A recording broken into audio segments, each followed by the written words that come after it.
Good morning, Tahmina Khan is here in TK Maths is Fun. In today's video, I will explain to you the concept of integration, which is a part of the syllabus of A-level mathematics. I have made 9 videos and this is part 1. So each video will be of a small segment. So you know the paper of P3 is of 1 hour 50 minutes and there are total 75 marks you have to obtain. And questions are varying in number from 9 to 11 structure question. The syllabus of the P1 is the prerequisite for P3. So you need to know all these concepts beforehand. Though when I'm explaining P3 concepts, I will keep explaining a bit of it. Yes, in the past paper video, which will be my last video, I will explain 1 or 2 past paper questions from P1, which will cover these concepts as well. So this is the syllabus of P3, and it seems a lot to read, so I have put them in the pointer form over here.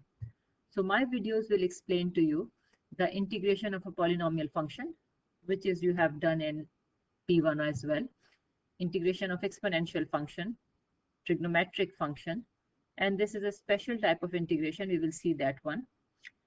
And 1 over x square plus a square, this is new addition in P3 syllabus. You will not find any past paper question. So I have given here questions for practice and I have explained 3-4 questions that how it will be applied. Now integration of natural logarithmic function is not separate. It is solved by the method integration by parts. So when I will be explaining it, it will be covered under it. Then one video will be on integration by substitution and the other the use of partial fraction in integration. So altogether there are 9 videos which will cover the whole syllabus of P3. And again past paper question will be 1 or 2 depending on the length of the video. In between also I have tried to cover little bit questions which are sort of like past paper questions.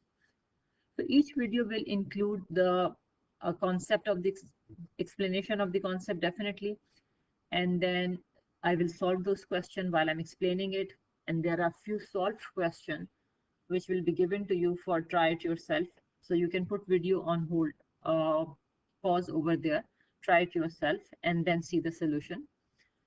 And there will be few practice questions for you with answers, and in past paper video definitely I'll explain the question and then I will give the reference of few past paper questions to you, so that if you want to practice more, you should know exactly which paper, which question number you have to refer to. So let's begin. You know the integration is used to find area, volume, central point, and many other useful things. And it has different meaning in different subjects. So in short, you know that integration is used to find the area under the subject. If you want to know, area under the curve. So if you want to find out more in detail, I have taken this written this reference point here in the bottom, so you can use this. Now people also call that integration is the reverse of differentiation. Now what do they mean by this? For example, you have a function given. In blue I have taken exact function and in red I am taking general, because in maths you need to understand how to read and understand general language, because when things are generalized they are written in letters form.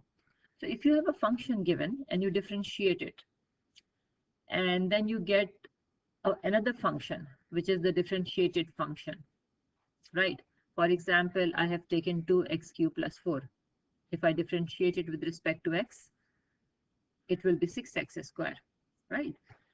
So when you differentiate it, after that, if you integrate this function, like I have integrated here, you should get this function back. That's why it is called reverse of differentiation. I'm repeating, when you integrate this function, you get this function back. I have written here. Why did I write plus c here, which is not mentioned here? I'll just explain it with the help of this example. So when I differentiated 2x cubed plus 4, I got 6x squared. Now if I integrate 6x squared, I should get this function back. So you can see here the differentiation. It will be 2x cubed over 3 plus c. Now c is arbitrary constant. Excuse me. C is arbitrary constant. When you differentiate it, disappear from here. So to figure it out, what is this constant, you need some extra piece of information. For example, point on the curve, and you have done this concept in P1 AS level. So then you get the equation y is equals to 2x cubed plus c. When you substitute a point here, you get this value of c. So that's why it is also called reverse of the differentiation. So let's see two types of polynomial function you have studied, definite integral and indefinite integral. Indefinite integrals are those which have no limits. It means the whole area under the curve, right? Now suppose this is the function given to you. When you have to integrate, you need to bring this into the numerator. Number one thing, which is you have learned in P1. So when you will bring it in numerator, it has power minus half, because whenever the radical sign is removed and it is written in the index form, it is power half.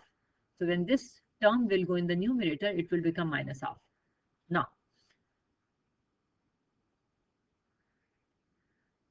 in integration, because it is a composite function, if you remember, if you can recall, when the function is given in this form, when you integrate it, the power is increased by 1 and divided by the coefficient of x and divided by the increased power plus c.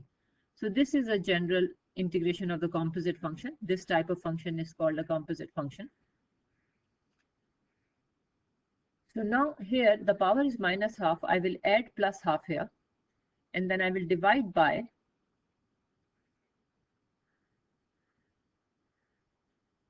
I should write here plus, sorry. So it will be plus half into 2, the coefficient of this, because minus half plus half is half. Now this will cancel out, and you will get here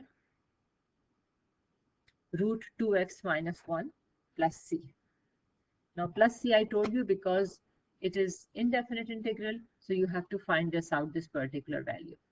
So this is very much what you have done in P1. Now the second example you have studied in P1 also is definite integral. That was indefinite. When there is no limit given, it was indefinite integral.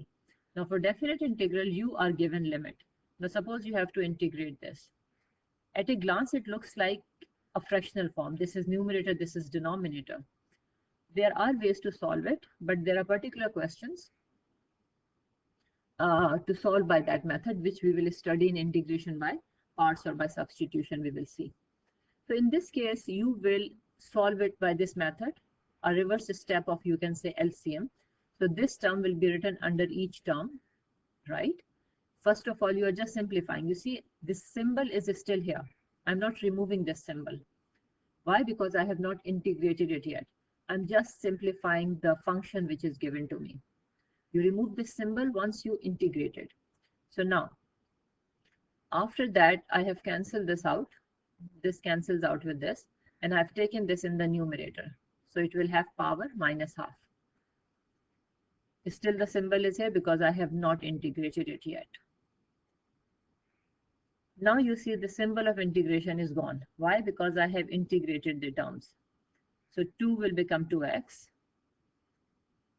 3x minus half will become 3x power minus half plus 1 divided by half. And we will apply limits 4 to 9 on it now. So I just simplified again. 3 divided by half will be 6. And this will be x power half, which is root x. So I'm going to apply the limits on it. And you know, for the limit, we do upper limit minus lower limit. So we will apply this limit. So you can see in place of x, I'm writing 9. And then in place of x, I'm writing 4.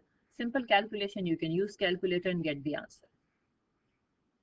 So the next video will be on integration of exponential function. And similarly, in each video, we will study integration stepwise. Thank you very much for watching this video. I hope you will learn from this video and it will be beneficial for you.